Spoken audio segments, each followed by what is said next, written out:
have a rock solid guidepost to help you make better decisions in your business. Today, we're talking about values, what they are, how to identify them, and how to use them in your business. Hi, welcome to Next Level Leadership. I'm your host, Dana Weaver. First thing we're going to do is define what values are. Values are the principles and the beliefs that guide our decisions, our actions, and our priorities. As a leader and a business owner, being aware of your values is crucial, as they will influence how you approach challenges and you make your choices. Values are the deeply held beliefs that guide how we live our life and run our business. So I'm going to share with you what my personal values are. My personal values are serving God and people through integrity, endurance, creativity, and positivity. So everybody that knows me, I hope, would listen to those values and say, yep, that's the way Dana lives her life. If they don't, then I need to take a really hard look at how I'm living my life and decide if I need to make some changes in how I live my life to make sure they're in congruence or they follow the values that I have set for myself. And my business values are integrity, excellence, authenticity, creativity, and then safety. Safety is a word that I've recently added, and I'm working on making sure that it fits within what I'm trying to accomplish through the idea of safety. And we'll define that in a little bit, a little closer. So are these values in congruence, or do they reflect how I run my business, not only with my customers, but my employees, my team, with potential clients, and with other people around me?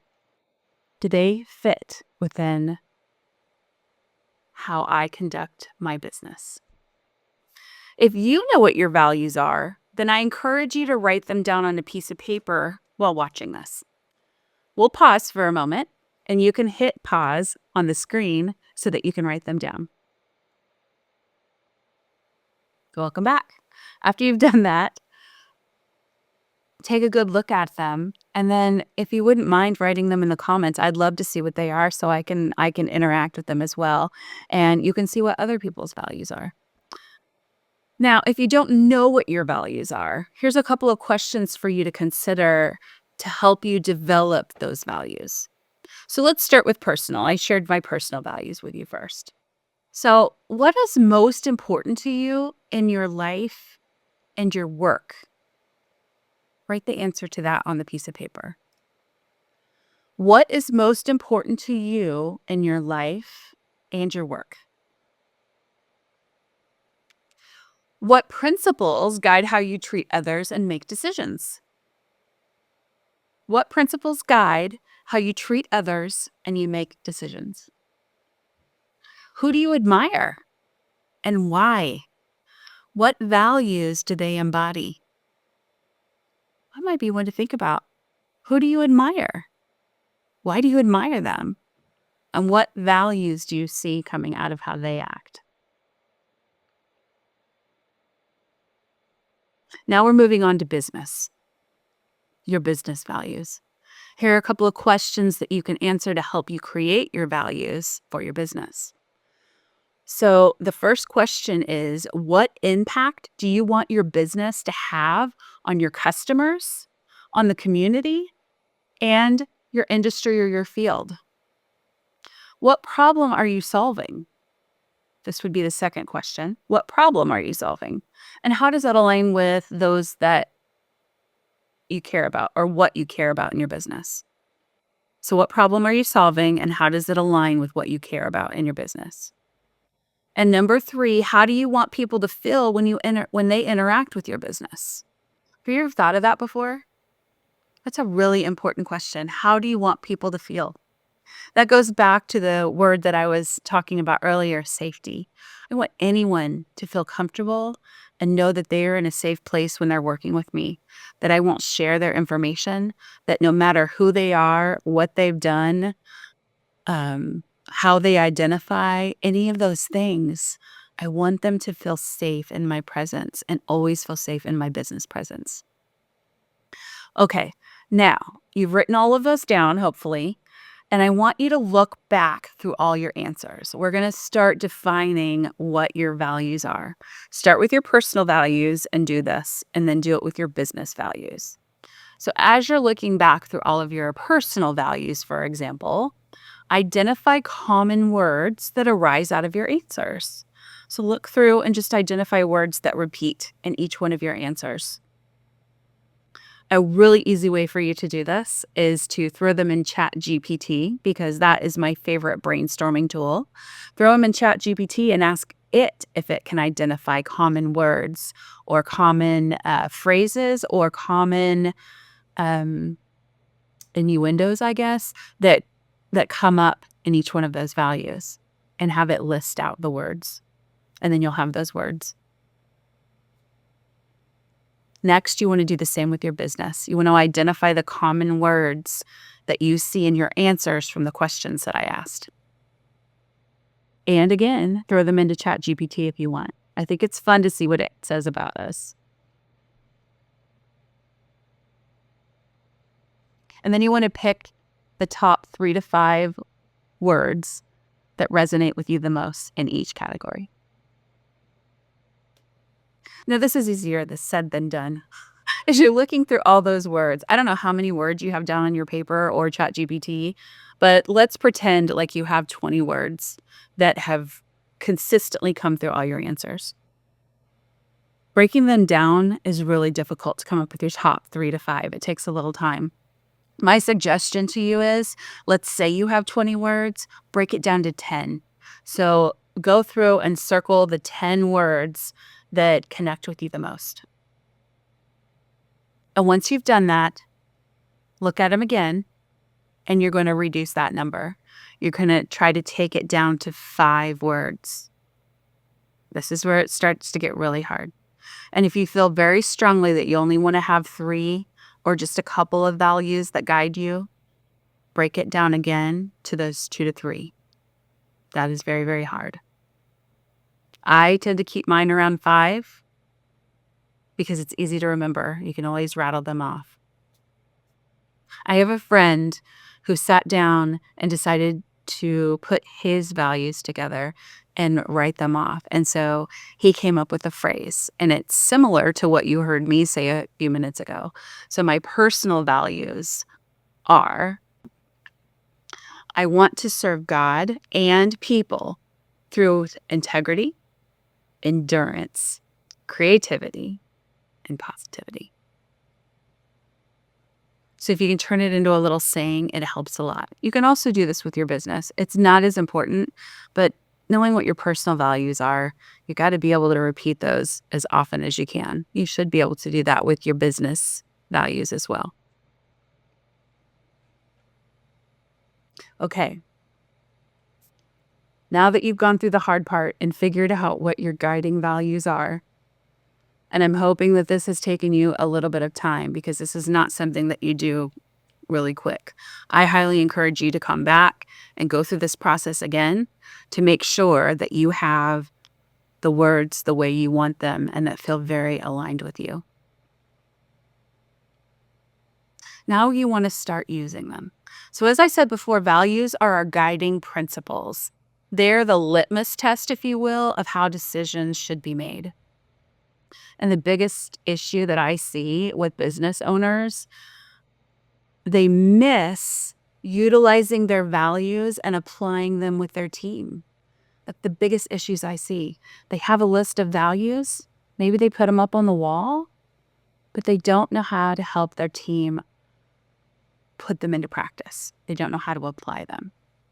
So I want to help you with that. So for example, how do the people that work for you or work with you even know how to act according to your values of the business?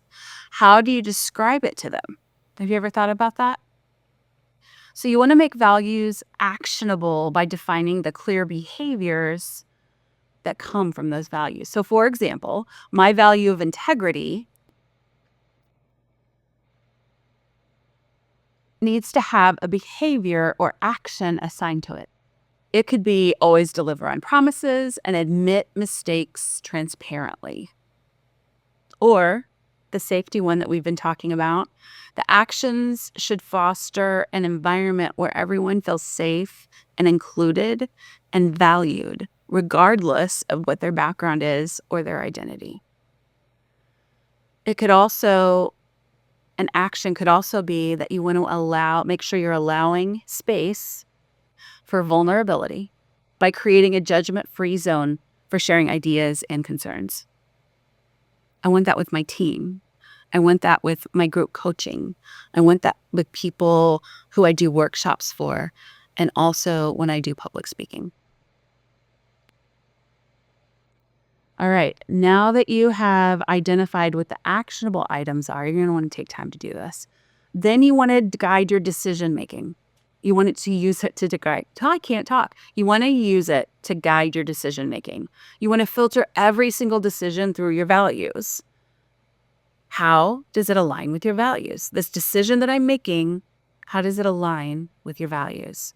How will it impact the stakeholders in light of our values? For example, you may be deciding, if you're a coach, I'm just going to pretend like you're a coach right now. If you're a coach, you may be taking your individual coaching clients into a group coaching situation, or you want to do that and you're thinking about making that decision. Stop for a moment and identify whether that decision aligns with your values. And if it does, how do you apply your values then from the individual clients to a group coaching environment? So for me, my integrity and safety, I want to make sure that I create a safe environment where everyone is valued and respected and we learn from each other and we get inspired by each other. So that's how you can do that. Use those values to make your decisions. Another thing that you can use your values for, and really should, is your response in a crisis. So many years ago, I was our PR and communications expert in the place that I worked.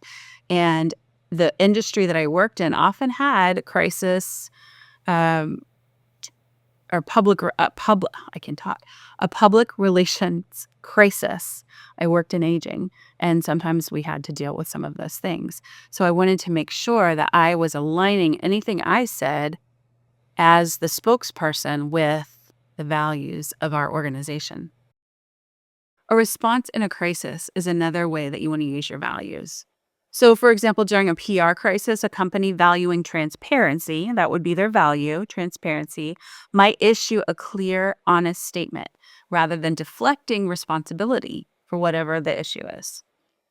So, for example, I work with a small nonprofit who recently had a data breach. And they weren't really sure how far it reached. They weren't really sure with what data may have been compromised. They were learning as they went. But one thing that they really wanted to make sure that they did was be transparent with all of their stakeholders. So they did issue something similar. They put it out that they had experienced a data breach. They were working to figure out the extent of it and secure their data. And that they wanted to make sure that they were providing that information to their stakeholders. And as time went on and they learned more, they would provide that information to their stakeholders. So they were very transparent about it. And I think that that helped them to build even more credibility with their stakeholders. Another way you can use your values is your brand identity. So you want to build your brand, whether it be your business brand or your personal brand, around your values. So showcase them in your marketing, in your branding, and in your public relations. People will know. That is one of the sure ways people will know what your values are without explicitly stating them on a video or something like that. Values-driven businesses often attract customers and partners who share similar principles. So take time, and the last piece of this is, after you've applied all of these things, you want to make sure that you're following up and taking time to measure your successes around your values. So ask yourself and or your employees, depending on how many you have, or even your clients, if your business reflects each value. And you want to do this quarterly or maybe twice a year to assure that you're in alignment. You can do it more if you want to. I know people who do it monthly, and I even know a business who does it weekly. At the end of each week, it's one of their staff meetings. Actually, let me take that back. It's the beginning of their week. At their staff meetings, they list their values and then they identify whether they were in keeping with them, their actions, the way they made decisions, all of the things were in congruence with their values. That's a lot. But it was a new business, and they wanted to make sure that they were setting themselves up on a firm foundation for them to do that. I think at least twice a year is good, but you can do it more because as your business grows, you want to make sure you're staying in congruence. As I said, values are the foundation of how our business works. Everything should grow according to your values. And I would even argue that you should know what your values are before you know who it is that you serve. Who is your perfect client? Know who your values are before you know who your perfect client is. And what service you provide. If you're wanting to go out and make candles, for example, if you don't know what your values are, your business providing candles is not going to be as successful as it would if you knew what your values are, so that you can work with people to help you create your candles, so that you can sell them to the right people, all of the things. All of this conversation about values reminds me of the Sermon on the Mount, the sermon that Jesus gave on the Mount.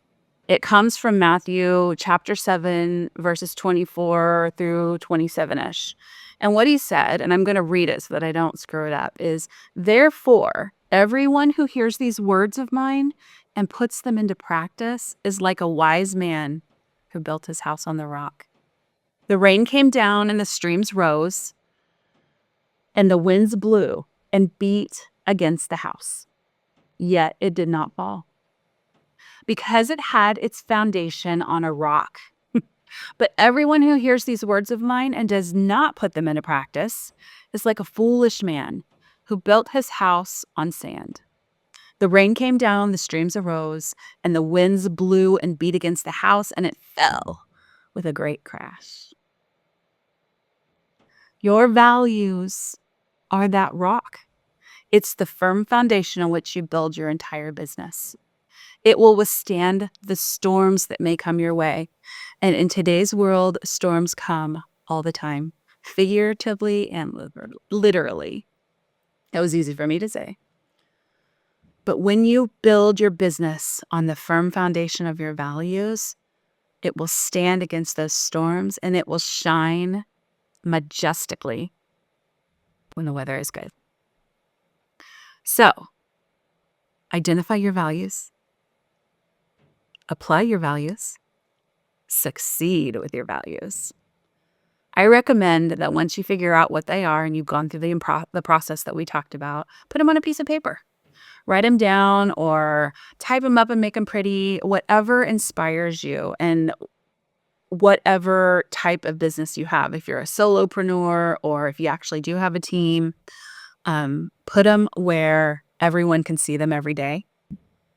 And if you're a solopreneur, put them, well, even if you're not, put them up on your walls so you can see them every day, so that you make sure that all your decisions, your actions, everything aligns with those values. I do that. I love having them on my wall so that I can remember them. And when a decision comes up, I can do that. So don't forget to put the values that you came up with in the comments below.